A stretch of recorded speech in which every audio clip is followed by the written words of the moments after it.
Hello, कैसे हैं बच्चों आप लोग? ठीक ठाक। अच्छा, तो बच्चों आज जो है सबसे पहले मैं आप लोगों का सब वेलकम करना चाहता हूँ कि आप लोग जो हैं अच्छे ढंग से अपनी क्लास कर रहे हैं। और अभी आपका जो FAT1 का एग्ज़ाम हुआ था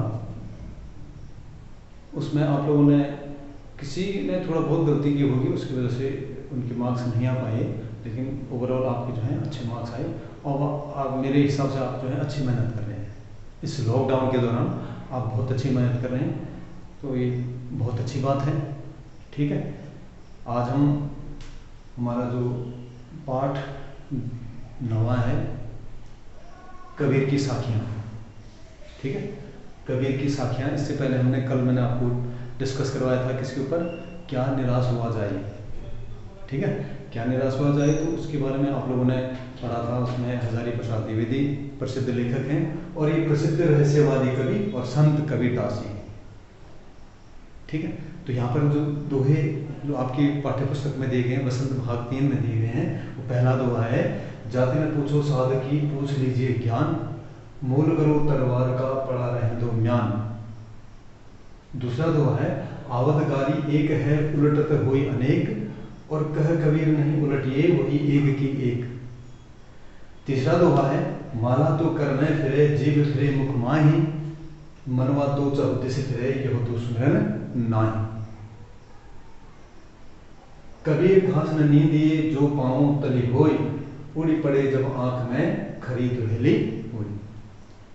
उसके बाद है, जग में बैरी कोई नहीं जो मन शीतल होई, या आपा को डाल दे दया करे चहु दया करे सब को। ठीक है, तो कबीरदास जी के बारे में कहा जाता है बच्चों कि कबीरदास जी ने क्या नहीं किया था, मसी कागज छुयो नहीं, कलम गयो नहीं हाथ, चारों युग की महात्म मुखई जा नहीं बात। यानी उन्होंने कभी भी जो है कलम और स्याही को छुआ नहीं था, उन्होंने कभी भी नहीं।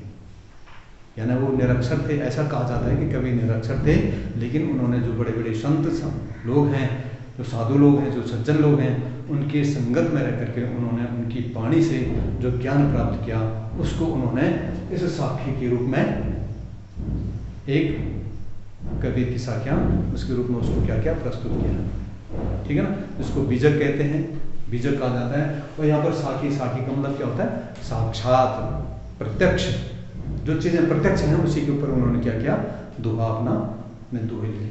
तो सबसे पहले मैं जो ये दोहा है जो मैंने आपको नॉर्मल ऐसे में पढ़ा, अब दूसरे लय में अगर उसको पढ़ेंगे, एक छंदात्मक रूप में, छंद के रूप में अगर उसको पढ़ेंगे तो कैसे पढ़ेंगे हम इसको, कि जाति न पूछो साधु की पूछ लीजिए ज्ञान, मूल करो तलवार का पड़ा रहने दो म्यान, कबीरा पड़ा रहने दो म्यान। आवतकारी एक है उलटत हो ये अनेक, कह कबीर नहीं उलटिए वही एक की एक, कबीरा वही एक की एक। माला तो कर में फिरे जीभ फिरे मुख माय, मनवा तो दहु दिस फिरे यह तो सुमिरन नाही, कबीरा यह तो सुमिरन नाही।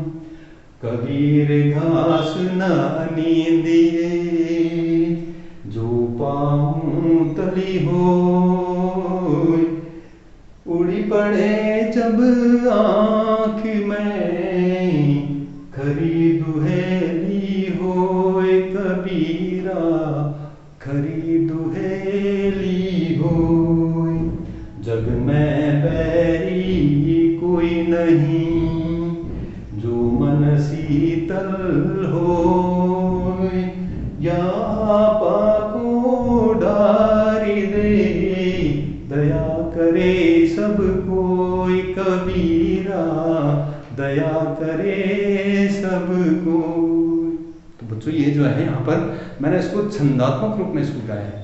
तो अगर आप इसको जो है एक बार समझ में नहीं आती, देखो हमारी जो हिंदी भाषा है, अगर हिंदी भाषा मातृभाषा कहते हैं ना उसको, हमारी मातृभाषा हिंदी है। अगर हमारी माँ हमसे अगर कोई चीज़ हमसे कहती है, उसकी जो कही हुई बात हमारी समझ में नहीं आती है, तो हम दोबारा सुनते हैं उसको? सुनते नहीं सुनते। तो ऐसे अगर आपकी समझ में एक बार नहीं आता तो आपको दोबारा इसको सुनना है, दोबारा इसको क्या करना है, पढ़ना है, समझना है उसको, तभी तो हमारी मातृभाषा होगी वो। भाई ये यहाँ की ही भाषा है, यहीं की हिंदुस्तान की भाषा है, कहीं सात समुद्र पार की भाषा नहीं है। इसको हम अगर समझ में नहीं आती तो हम 2 बार पढ़ते हैं, 3 बार पढ़ते हैं, हमारी समझ में आती है। ठीक है, इस चीज़ का ध्यान रखेंगे आप लोग। तो आपको जो है इसके प्रति आपको क्या होना चाहिए, मातृभाषा है तो मातृ के प्रति हमारी ममता होनी चाहिए। ठीक है ना, हमारे उसके प्रति क्या होना चाहिए, हमारा उसके प्रति, उस भाषा के प्रति प्रेम होना चाहिए, तभी तो हम हिंदुस्तानी हैं। ठीक है, तो यहाँ पर जो मैं आपसे जो अब हम थोड़े इसके भावार्थ की तरफ चलते हैं कि जाते न पूछो साधु की पूछ लीजिए ज्ञान।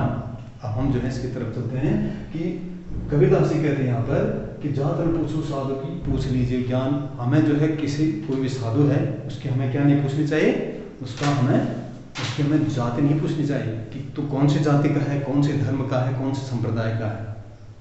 वो किसी को कोई सिख है, ईसाई है, धर्म है, लेकिन उसको हमने उसका ज्ञान परखना है, हमने उसका ज्ञान देखना है, हमने उस पर ज्ञान अर्जित करना है, ज्ञान अर्जन करना है उससे।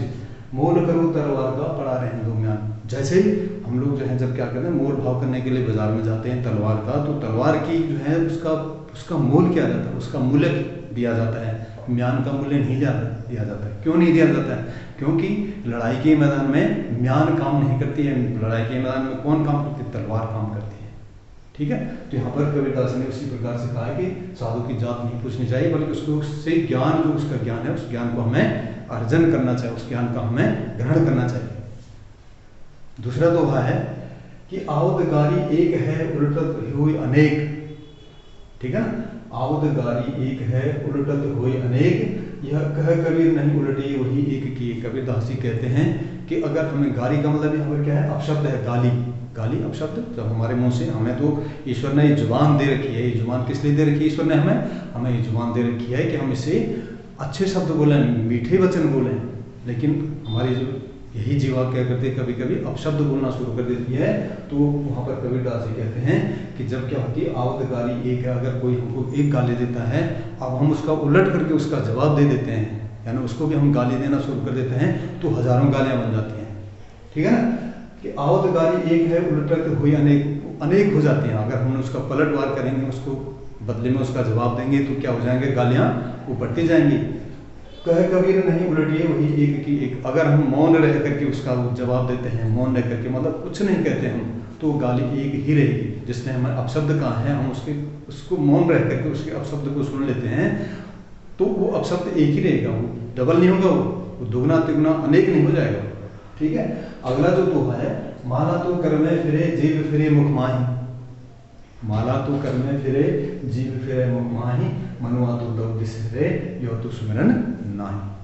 ठीक है, तो कबीरदास ने बहुत अच्छी बात इसमें कही है कि लोग जो है दिखावे के लिए, बाह्य आडम्बर के ऊपर जो है एक कटाक्ष किया है कबीरदास ने उसमें, कि लोग जो है क्या करते हैं, अपने दिखावे के लिए, ठीक है ना, हाथ में माला ले लेते हैं, माला जपते हैं, और मुँह से उनको जो है, मुँह से लालच की बातें उनके मुंह से निकलती रहती है, उनकी जुबान से जो है लालच भरी बातें निकलती रहती हैं।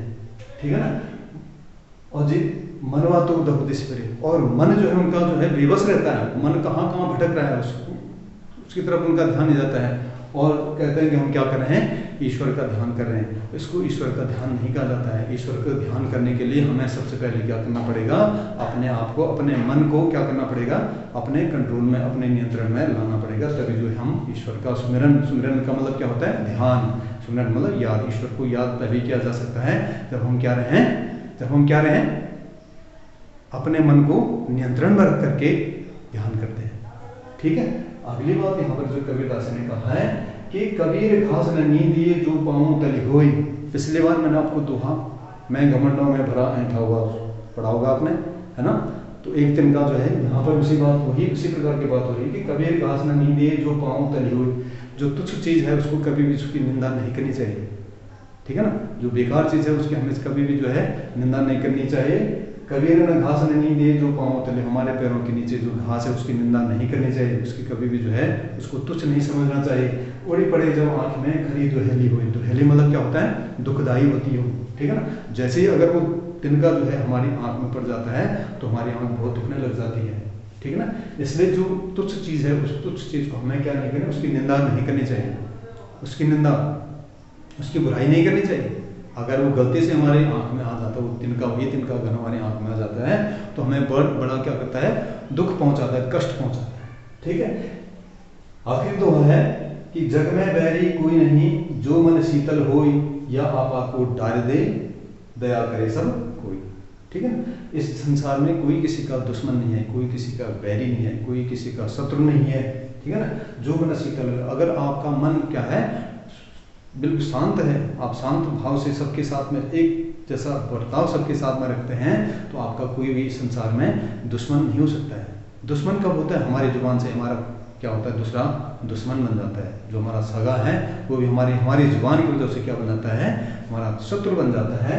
तो जग में वैरी कोई नहीं, जो मन शीतल हो। अगर हमारा मन शीतल है, हमारा मन शांत है, शांत मन से हम जो है सबके साथ में एक जैसा बर्ताव रखते हैं, तो हमारा कभी भी इस दुनिया में कोई बैरी, कोई शत्रु हो ही नहीं सकता है, या आप आपको डाल दे, दया करे सब कोई, ठीक है ना। अगर हमारे अंदर जो अहंकार है, घमंड है, अगर हम उसको त्याग देते हैं तो हमारे ऊपर चारों तरफ से हमारी क्या होने लग जाएगी, वाहवाही होने लग जाएगी। तो बच्चों ये है कबीर के दोहे, मतलब एक भावार्थ बताया मैंने, इन दोहों में बहुत बड़ा रहस्य, इसलिए मैंने यहाँ पर कहा है कि रहस्यवादी कवि और संत है, रहस्यवादी कवि और संत, इसमें इन दोहों में बहुत बड़ा रहस्य छुपा हुआ है। लेकिन आप उतने बड़े रहस्य में, क्योंकि आपका लेवल उतना बड़ा नहीं है कि उस रहस्य को आप जानने की कोशिश करें। उस रहस्य को आप तभी जान पाएंगे जब आप बड़ी कक्षाओं में जाएंगे, जब आपका हिंदी सब्जेक्ट, अपनी मातृभाषा से आपका लगाव रहेगा, और आप जो है इस सब्जेक्ट को आप जो है अपना एक ऑप्शन रखेंगे, तो आपको जो है बड़ा इसमें क्या आएगा, बहुत आनंद आएगा, और इसके रहस्य को भी आप जानेंगे। हर एक एक शब्द में कितना बड़ा रहस्य छुपा हुआ है कबीरदास जी के दोहों। ठीक है बच्चों, okay, thank you, very good.